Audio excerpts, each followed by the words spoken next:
보험료를 더 내는 게 사실상 맞는 것 같아요. 현실적인 현실적으로. 예, 이게 사실 이 국민연금을 지금처럼 지속적으로 많이 받기 위해서는 많은 돈을 내거나 아니면 그 많은 돈이 여러 사람들 호주머니에서 나와야 되는데 그건 이제 출생률을 늘리는 쪽의 정책이 함께 포함이 돼야 되잖아요. 근데 그런 것들은 단기간 내에 할 수도 없는 거고 지금 또 출생률이 늘어난다고 한들 이 세대가 지금 태어난 아이가 경제활동을 하면서 보험료를 납부할 수 있는 능력이 되려면 최소한 20년 이상은 걸리니까 그것도 사실 단기간적으로 세울 수 있는 대책이 아니거든요. 그건 이제 점진적으로 초장기적인 대책이 되어야 되고 듣다 보면 알걸요 하다 보면 늘걸요 재테크 비법을 매일 오전 11시 편하고 친근한 경제 파트너 박연미의 목돈 연구소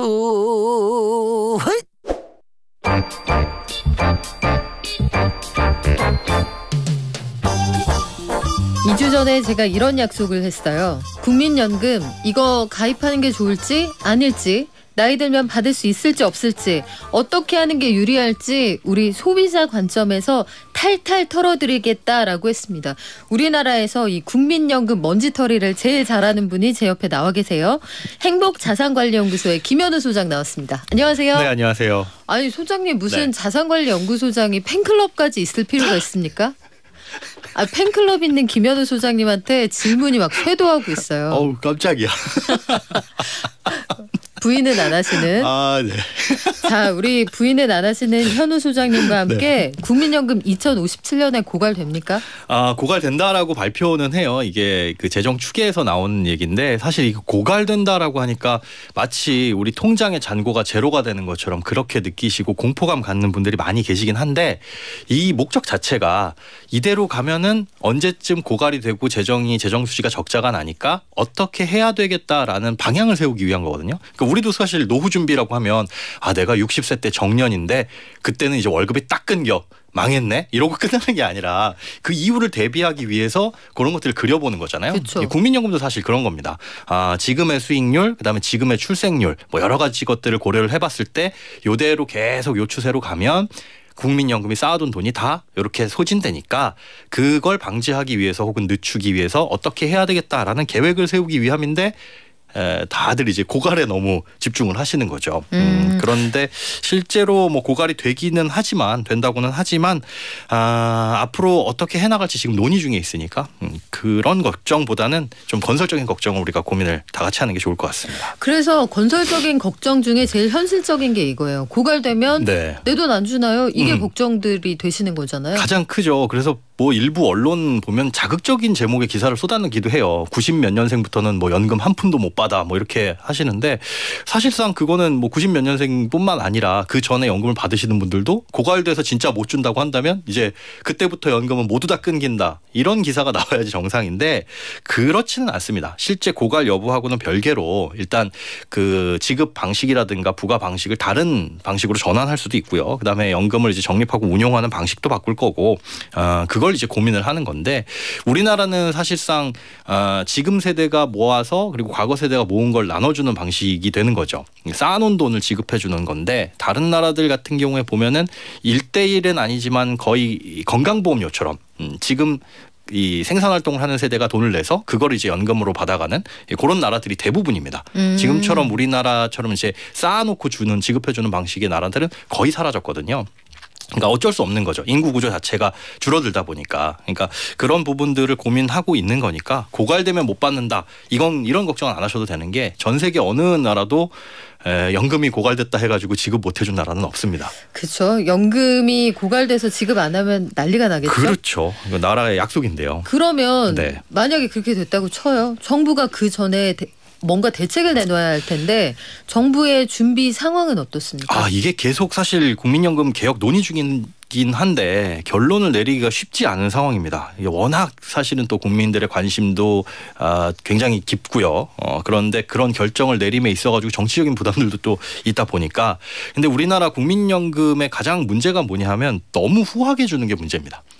그러니까 많이 주다 보니까 네. 많이 주다 보니 고갈되는 거예요. 그러니까 다른 나라들에 비해서 보험료는 사실상 부담이 좀 적습니다. 우리나라는 보험료율이 9%거든요. 그러니까 소득이 100만 원이면 한 달 보험료는 9만 원. 그런데 뭐 G5라고 부르는 뭐 미국, 영국, 독일, 프랑스, 일본 같은 경우에는 평균 보험료율이 20%가 넘어요. 그러니까 우리나라보다 한 2배 이상은 더 돈을 많이 내는 거죠. 많이 내고 연금을 받아가는 그 수령 시기도 우리나라보다 늦습니다. 그러니까 우리나라는 현재 뭐 62세 정도고 앞으로 2033년이 되면 이제 65세부터 받아가는 걸로 점차 늦어지는데 앞서 말씀드린 그 G5 국가 같은 경우는 연금 수령 시기가 보통 65세에서 67세 사이에 되어 있거든요. 그러니까 우리나라 늦춰지는 것보다 더 늦어진 시점이고 향후에는 이 나라들도 일부는 더 늦춰가지고 67세에서 75세. 오. 근데 이건 좀 저는 75세로 뒤로 미루려는 나라들이 있다고요? 네, 그렇습니다. 그런데 전 개인적으로는 이 연금은 75세는 좀 센데요. 네, 그때까지 살아남기도 저는 개인적으로 자신이 없습니다. 물론 이거는 점점 이 100세 시대이고 장수하는 그렇죠. 분들이 늘어나기는 하는데 네.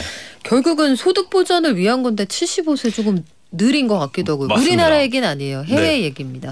네. 맞습니다. 그런데 저도 그 말씀에 동감을 하거든요. 노후의 소득 보존을 위한 건데 내 소득이 끊겼을 때 이 직장으로 인한 소득이 끊겼을 때를 대비한 게 국민연금인데 그 기금의 안정성을 위해서 뒤로 늦춘다라는 거는 모순이잖아요. 근데 그거는 이제 극소수 나라에 한정돼서 하는 이야기고 네. 대표적으로 우리가 좀 미리 보기로 볼 수 있는 나라가 프랑스잖아요. 네네. 프랑스가 연금 수급 개시 연령을 지금 62세인데 네. 앞으로 7년 안에 2살 뒤로 늦추자 나라가 난리가 난리가 났던데요. 났어요. 그런데 우리나라는 그런 거에 비해서는 참 국민성이 대단히 격조가 있죠. 온화한 것 우리나라 같습니다. 국민들이. 네. 65세로 우리는 사실 프랑스보다 좀 더 늦기는 하는데 이게 우리 한편으로는 그런 걸 생각을 해봐야 될 것 같아요. 우리가 다른 나라는 뭘 어떻게 하고 있어라고 어떤 이슈가 있으면 해외 선진국들을 보잖아요. 뭐 OECD 국가 중에 어디는 어떻게 하고 있냐. 그런데 지금 고령화 속도가 이렇게 빠른 나라는 전 세계적으로 우리나라밖에 없거든요. 그러니까 연금제도 어떻게 하고 있어? 이제 노후 어떻게 해? 라는 걸 봤을 때 고개를 좌우로 둘러보면 그렇게 둘러볼 나라가 없습니다. 이게 일본이 고령화 속도가 굉장히 빠르다 이런 나라라고 알고 있었는데 이제는 우리가 그 속도는 훨씬 더 빠르고 2050년 정도 되면은 우리나라의 고령 인구가 훨씬 더 많아질 것으로 지금 예상을 하고 있거든요. 그러니까 다른 나라들은 어떻게 하고 있지? 연금제도 어떻게 하고 있어?라고 했을 때 참고할 만한 나라가 사실상 이젠 별로 없다. 그러니까 우리나라가 그 표본이 될 수도 있겠다. 그런 생각을 한번 좀 해봅니다. 국민연금 관련해서 김현우 소장이 굉장히 오랫동안 쭉 정책이 변하는 걸 지켜봤잖아요. 네. 김현우의 픽은 뭐예요? 어떻게 하면 좋겠습니까? 보험료를 더 내는 게 사실상 맞는 것 같아요. 현실적인 현실적으로. 대안이다. 예, 이게 사실 이 국민연금을 지금처럼 지속적으로 많이 받기 위해서는 많은 돈을 내거나 아니면 그 많은 돈이 여러 사람들 호주머니에서 나와야 되는데 그건 이제 출생률을 늘리는 쪽의 정책이 함께 포함이 돼야 되잖아요. 근데 그런 것들은 단기간 내에 할 수도 없는 거고 지금 또 출생률이 늘어난다고 한들 이 세대가 지금 태어난 아이가 경제활동을 하면서 보험료를 납부할 수 있는 능력이 되려면 최소한 20년 이상은 걸리니까 그것도 사실 단기간적으로 세울 수 있는 대책이 아니거든요. 그건 이제 점진적으로 초장기적인 대책이 되어야 되고 그렇다고 한다면 지금 이 경제활동을 하시는 분들 저를 포함해서 이분들이 보험료를 점차 늘려가는 게 그게 좀 현실적으로 맞지 않나. 그리고 방식도 이제 뭐 적립 방식에서 부가 방식으로 좀 바꿔야 되는 것도 맞을 것 같고요. 요금에 대한 고민하고 비슷하네요. 전기가스 요금에 대한. 네. 그리고 한 가지 더 덧붙이자면 현실성이 있을지는 모르겠으나 국민연금이 지금은 이게 약간 플랫하게 주잖아요. 그러니까 네. 65세에 받는 것과 뭐 100세까지 살아남았을 때 받는 돈이 물가 상승 고려해가지고 점차 늘어나는 구조입니다. 그러니까 줄어들진 않아요. 그런데 그런 선택지도 좀 줬으면 좋겠다. 그러니까 처음에 차라리 많이 받고 나중에 좀 줄여서 받을 수 있는. 그러니까 왜 그러냐 하면 사실 우리가 생활비가 필요한 시점은 은퇴 직후에 가장 많이 들어가고 점점 나이가 들수록 물론 이제 건강에 대한 의료비나 이런 것들이 필요하긴 하겠지만 그 생활비 수준은 많이 줄어들거든요. 그러니까 그런 걸 고려해서 앞에서 조금 후하게 주고 나중에는 조금 박하게 되는 것도 개인이 모아놓은 자산에 따라서는 그걸 선택할 수 있게끔 한다면은 뭐 국민연금 재정에 있어서는 조금 고민을 덜 할 수 있지 않을까 그런 생각이 좀 듭니다. 그래요. 운영과 관련해서 그런 아이디어를 주셨는데 사실 현장에서는 고민하는 분들이 내가 회사 다닌다. 뭐 선택할 수 없이 내는 거잖아요. 그렇죠. 프리랜서들, 일용직, 자영업 하시는 분들 혹은 주부들 이런 분들은 굉장히 고민이 많아요. 네. 김은경님 아까부터 기다리셨는데 네. 제가 벌이가 일정하지 않은 프리랜서입니다. 의무가입인지도 궁금하고 아마 질문안에 내포되어 있는 게 할까요 말까요 이 질문도 들어있을 거예요. 뭐라고 답해드릴까요? 일단 결론부터 말씀드리면 하시는 게 좋습니다. 왜요? 이 국민연금만큼 내가 돈을 냈을 때 나중에 연금으로 받는 게 이렇게 효율이 높은 금융상품 그 어디에도 없어요. 그러니까 제일 안타까운 게 뭐냐면 국민연금에 대한 안 좋은 언론 기사가 났을 때 댓글이 야 차라리 국민연금 같은 거 다 없애고 나한테 줘라 내가 굴리게. 그런데 정말 그걸 굴려보는 걸 우리가 고민을 해봐야 주식에 네. 넣어서 막 투자를 하거나 아니면 연금 상품을 고려를 할 텐데 그 어떤 연금 상품도 국민연금만큼 많이 주는 곳이 없습니다. 그러니까 고갈되는 거죠. 그리고 지금 프리랜서라고 하셨는데 소득이 일정치 않다고 하더라도 네. 일단 만 18세 이상 되셨고 소득이 있으시면 국민연금은 의무 가입이에요. 그런데 아마 고지서가 날라왔을 때 저 지금 소득이 없습니다. 작년엔 있었지만 신고된 소득이 있었지만 지금은 없습니다 하면 안 낼 수도 있기는 하거든요. 그런데 가급적이면 최소 금액씩은 꾸준하게 납부를 하시는 게 나중에 가셔가지고 특히나 이제 프리랜서 분들은 퇴직금 같은 게 없으시잖아요. 네. 그러면 노후가 흔들릴 수 있는데 조금이라도 내시는 게 좀 든든하실 겁니다. 6656번님의 질문도 좀 소화를 하고 갈게요. 네. 부부가 같이 넣는 게 좋아요. 저는 10년에서 1년 정도 더 넣어야 하는데 그러니까 직장 생활을 안 하시는데 제가 추가로 입금까지 해가면서 이거 할까요 말까요 물어보시는 거거든요. 10년에서 1년 정도 더 넣어야 된다면은 한 9년 정도 그쵸. 납입을 하신 거잖아요. 그러면 넣으시는 게 좋은데 이게 딱 하나 국민연금의 단점이 하나 있습니다. 뭐예요? 그러니까 유일한 단점이라고 저는 보는데 이게 부부가 살아생전에 받을 때는 문제가 없어요. 두 분이 다 오랫동안 건강하게 그쵸. 사실 때는 오래오래 같이 백년해로 하실 때는 상관이 없는데 그러다가 이제 연금을 많이 받으시는 분이 돌아가셨을 때가 약간 문제가 생겨요. 왜요?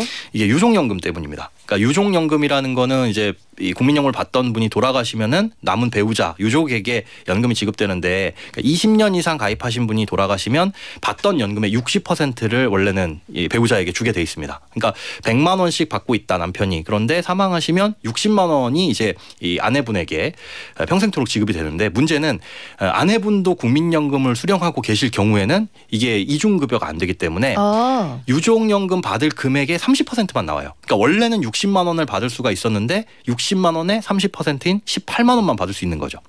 그런데 아내분이 만약에 연금을 한 30만 원 정도 받고 있다. 본인 연금으로. 그 이 30만 원 때문에 18만 원 받아가지고 합치면 48만 원이잖아요. 그쵸. 원래 내 연금 30만 원을 안 받고 있었으면 60만 원을 받을 수 있는 걸 48만 원밖에 못 받게 되는 이상한 일이 생기니까 본인 연금을 포기하면 60만 원을 받을 수 있게 됩니다. 그런데 그것 때문에 이제 부부가 함께 가입하면 손해다라는 사실은 그런 얘기가 돌기는 하는데 그런 경우가 아니라면 뭐 부부 같이 가입을 하시는 게 사실 좋죠. 근데 왜 그거는 그렇게 줘요? 나도 돈 냈고 남편도 냈는데 둘 다 주는 게 맞지 않아요? 이게 일반적인 저축이라면 그래야 되는 게 맞을 거예요. 그런데 이 국민연금의 자체가 소득을 보전하는 차원, 뭐 사회부조적인 성격도 띠고 있고 많이 버시는 분이 조금 포기해서 적게 버시는 분한테 드리자라는 내용도 이 성격도 포함이 되어 있기 때문에 이중급여는 원칙적으로 금지를 하고 있다 보니까 나오는 현상입니다. 국민연금이나 의료보험은 사회보장제도의 일환으로 보셔야 그렇죠. 해서 이게 낸 만큼 받는다라기보다는 혼자 냈을 때는 수익비가 1보다 훨씬 높죠. 훨씬 높습니다. 그러니까 민간의 어떤 연금보다도 국민연금이 남는 장사는 맞습니다. 네. 그런데 이런 경우에는 좀 손해보실 수도 있다. 마지막으로 8040님. 73년생이시면 51 되셨는데 아하. 연금을 가입했다가 중간에 해지? 안 내셨다는 뜻이겠죠? 예전에는 이렇게 일을 하시다가 끊어지면 반환일시금이라고 해가지고 받는 경우도 있었어요. 그러면 그때는 돌려주고. 국민연금도 해지가 가능했어요? 그렇죠. 소득이 없어지게 네. 되면은 저 그냥 돌려주세요라고 했던 게 가능했던 그냥 너무 좋았었죠. 그런 시절도 있었습니다. 다시 넣을까요 말까요 이분은? 그 반환일시금을 네. 다시 돌려낼 수도 있어요. 그러니까 이분 같은 경우에는 국민연금 다시 넣고 있는데 추후 납부 기능 이용하는 게 좋을까요? 라고 말씀하시는 거 보면 기존에 받았던 반환일시금 그거 토해내면 왜 이게 이빨 빠진 기간들 생기잖아요. 네. 한 30년 전에 한 5년 정도 냈고 지금 한 10년 정도 냈는데 중간에 구멍난 기간이 있다. 네. 이거 메꿔놓는 게 이 추후 납부 기능인데 반환일시금 받은 것도 반환할 수가 있고요. 그다음에 그 중간에 추후 납부도 가능한데 요거는 이제 이분의 노후가 어떻게 되어 있는지를 정확하게 모르기 때문에 이분의 직업은 농부라고 해주셨어요. 네. 네. 여유가 되신다면 추후납부 기능 이용하시는 게 좋을 것 같아요. 근데 이 추후납부 하려면 지금 내는 보험료를 기준으로 내시거든요. 그래가지고 기간도 설정할 수 있으니까 최소한 기간을 최대한 늘리는 게 가장 좋습니다. 국민연금 많은 돈 내는 것보다 네. 오랜 기간 내는 게 좋아서 저는 여유가 되신다면 국민연금. 저 그렇다고 국민연금에서 나온 사람 아니고 거기에서 뭐 돈 한 푼 받는 거 없습니다. 혹시 국민연금 홍보대사 아닙니까? 전혀. 상관없는 네, 거죠? 전혀 아닙니다. PPL 아니고요. 네. 그래요. 추납으로 그 내실 수 있는 금액을 만약에 부담이 가능하시다면 네. 다만 그건 좀 알아두셔야 됩니다. 추납을 하시면 이자가 붙어요. 그러니까 안 내셨던 기간 동안 그 이자가 붙는다는 거 그거는 감안을 하시고 자 우리 그러면 임의 가입에 대해서 한번 네. 알아볼게요. 그 내가 굳이 국민연금공단에서 막 가입하라고 연락이 오진 않아요. 네. 하지만 한때 강남에서 강남주부연금이라고 해서 소득이 없는 분들이 굳이 가입하기도 했잖아요. 그렇죠. 그게 바로 임의 가입인데 요거 할까요 말까요? 하는 게 사실 좋습니다. 그러니까 이 임의 가입이라는 거는 여유가 있으면 해두시라고 말씀드린 게 아까 똑같은 돈을 내더라도 일반적인 연금 상품에 비해서는 훨씬 많은 돈을 받을 수 있다라고 말씀드렸잖아요. 그래서 내가 이만큼의 돈이 있는데 뭐 이것도 가입하고 저것도 가입하고 할 여력은 안 돼. 뭐부터 할까라고 한다면 국민연금 임의 가입부터. 그리고 그 한때 유행을 했던 게 그런 게 있어요. 이제 18세가 딱 되면 네. 한 번만 납입을 해주는 거. 왜요? 그 왜 하는 거예요? 그게 추후 납입 때문에 그렇습니다. 그러니까 18세에 한 번 보험료를 딱 한 번 냈잖아요. 네. 그럼 그 이후로 안 내는 공백 기간이 생기죠. 그리고 이 친구가 한 25살 때 취업을 했다라고 한다면 7년 정도의 공백이 생길 겁니다.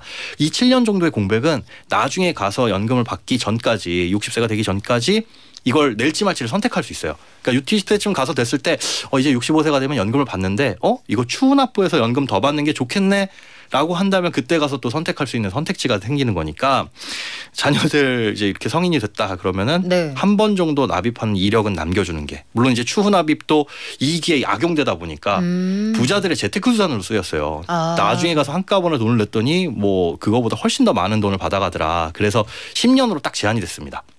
그런데 어쨌든지 간에 임의가입은 이렇게 자녀들 18세가 됐을 때 한 번 납입을 해주는 것도 좋고 여유가 되면 계속 내는 것도 더 좋고요. 그다음에 주부님들 같은 경우에도 연금 상품 좋은 거 뭐가 있을까? 그냥 10년 딱 국민연금 9만 원 정도 내면 거의 2배 이상 되는 돈을 평생 받을 수가 있으니까 요거는 꼭 가입을 하시는 게 여유가 되신다면 좋을 것 같습니다. 그러면 국민연금을 최대치로 내가 직장을 다닐 것으로 예상이 되는 네. 아이가 있다라면 성인이 됐을 때 한 번쯤 내주면 가입 기간을 확 늘려줄 수가 있군요. 그렇죠. 국민연금 보통 우리가 내는 거 보면 한 20년 좀 넘게 냈다 그러면 그렇죠. 많이 낸다라고 네. 하는데 그렇게 낸다면은 60세까지 낼 수 있는 가능성이 생기는 거니까요. 그럼 이것도 궁금해요. 국민연금을 빨리 받거나 늦게 받는 것에 따라서 수령 금액이 되게 달라진다던데 맞습니다. 뭐가 유리합니까? 이게 뭐가 딱 유리합니다라고 말씀을 드릴 수가 없는 게 수명을 모르기 때문에. 그러니까 연기연금, 국민연금을 제 날짜에서 미뤄두게 되면 1년에 7.2%씩 가산이 돼요. 네. 그래서 최대 5년까지 밀어받을 수가 있는데 그러면 36%. 그러니까 매달 100만 원씩 받을 사람이 저 지금 소득도 충분하고요. 여유도 있고 해서 5년 밀어받을래요. 하면 부럽다. 100만 원 받으실 분이 네. 136만 원을 평생 받게 되는 거예요. 물론 이제 물가 상승 다 반영돼서요. 그런데 그런 선택을 만약에 제가 했는데 저 늦게 받을래요 했는데 딱 5년 후에 밀어받으면서 한 달 받고 사망을 했다.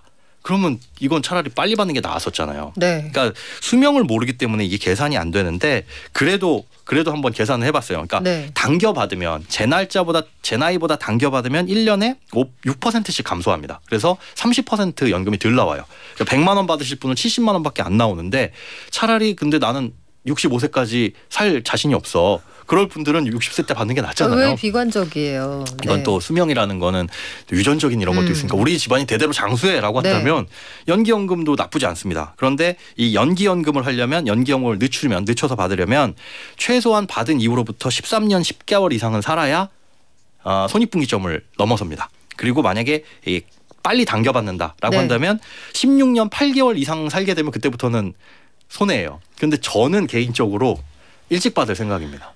왜요? 차라리 일찍 받아서 소득 공백을 조금 더 메꾸고 자신 없는 거예요? 자신도 없고요.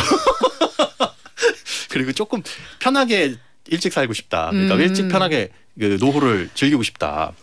그럴 수도 있겠네요. 개인의 선택인데 네. 그러면 이렇게 할까요? 건강검진을 한번 받고 네. 내가 객관적인 나의 상태에 대해서 그 직시를 한 다음에 선택을 할까요? 그렇죠. 그런 것도 좋고요. 그리고 건강할 때 돈 쓸 수 있잖아요. 놀러 가도 어딜 여유가 있을 때 그때 놀러 갈 수 있고. 그리고 아무래도 60대 중반 후반이 아직까지 부조할 일도 많고 그렇죠. 그 쓰임이 더 많다 보실 수도 있으니까요. 네. 만약에 이렇게 선택을 했어요. 이거 나중에 바꿀 수 있어요. 저 미리 받으려고 했는데 네네. 안 받을래요. 이거 됩니까? 가능합니다. 이 조기노령연금은 받다가 일찍 받다가 취소하면 원래 지급 시점에 가가지고 그만큼 연금 받은 거에 대해서 좀 감액돼서 나오고요. 그다음에 연기연금, 미뤄두는 연금도 안 되겠어요. 지금 생활이 생각보다 쪼들리게 됐습니다. 그거 취소할래요? 라고 한다면 이 지급이 돼서 미뤄진 만큼 다시 지급이 돼가지고 계산되긴 하는데 주의할 점은 이렇게 한 번 취소했다가 다시 할 수는 없습니다. 그러니까 마음 자꾸 딱 한 번만 취소할 수 있다. 변덕은 못 부린다. 그거는 기억하셔야겠고 네. 뭐 이럴 수도 있잖아요. 가입 기간이 아직 모자라요. 10년이 안 되는데 아뿔싸 내가 벌써 이 수령 연령이 됐네. 이런 분들은 어떻게 해요? 반환 일시금을 목돈으로 받거나 아니면 이 임의 계속 가입을 통해 가지고 10년을 꽉 채울 수가 있습니다. 그러니까 이 수령 시기가 됐는데 못 채워졌다라고 한다면 국민연금공단에 미리 연락을 하셔가지고 저 임의 계속 가입 통해 가지고 10년 이상 유지를 하겠습니다. 그렇게 하면 이제 연금 수급 권한이 생기는 거죠. 그렇군요. 네. 근데 국민연금 받을 때 내가 뜻하지 않게 돈을 너무 많이 버는 거예요. 네. 다른 소득이 있다. 이런 분들은 감액해서 준다던데 이거 맞습니까? 맞습니다. 감액을 하게 되는데 그 정해진 소득을 초과해서 받으면은 그 초과분이 얼마냐에 따라서 조금씩 감액이 되고 많이 초과하게 되면 최대 감액은 50%까지 돼요. 그런데 그 기준이 A값 지금 한 286만 원 정도 되는 걸로 알고 있는데 올해는 요거를 이제 초과해가지고 번다면은 뭐 5%씩 뭐 조금씩 깎여가지고 받게 됩니다. 그러니까 좀 속상해라고 한다면 그걸 그 소득이 있을 때만큼은 연기해가지고 받는 것도 답이 될 수 있겠죠. 근데 그 소득에 혹시 아들 딸이 보내주는 용돈 포함입니까? 포함 안 됩니다. 포함 안 돼요? 예, 포함 안 됩니다. 이거는 이제 사업소득이나 근로소득, 이자소득, 배당소득, 뭐 기타소득이고 내가 연금 부어서 뭐 연금저축이나 아니면 IRP 같은 거에 세액공제용으로 연금 부었던 거 그런 것들은 이제 해당 안 되니까 걱정 안 하셔도 됩니다. 네, 오늘 참 그 짧은 시간 동안 정말 많이 정리해 주셨는데 네. 자 소장님 우리 그러면 어찌 되었든 어떤 경우에도 국민연금은 가입 안 하시는 것보다 하시는 게 유리하다 이렇게 정리해도 되겠습니까? 그렇습니다. 그래요. 6519님 사이다 마신 것처럼 궁금증이 쑥 내려왔어요. 감사합니다. 저희도 고맙습니다. 네, 고맙습니다. 지금까지 행복자산관리연구소 김현우 소장이었습니다.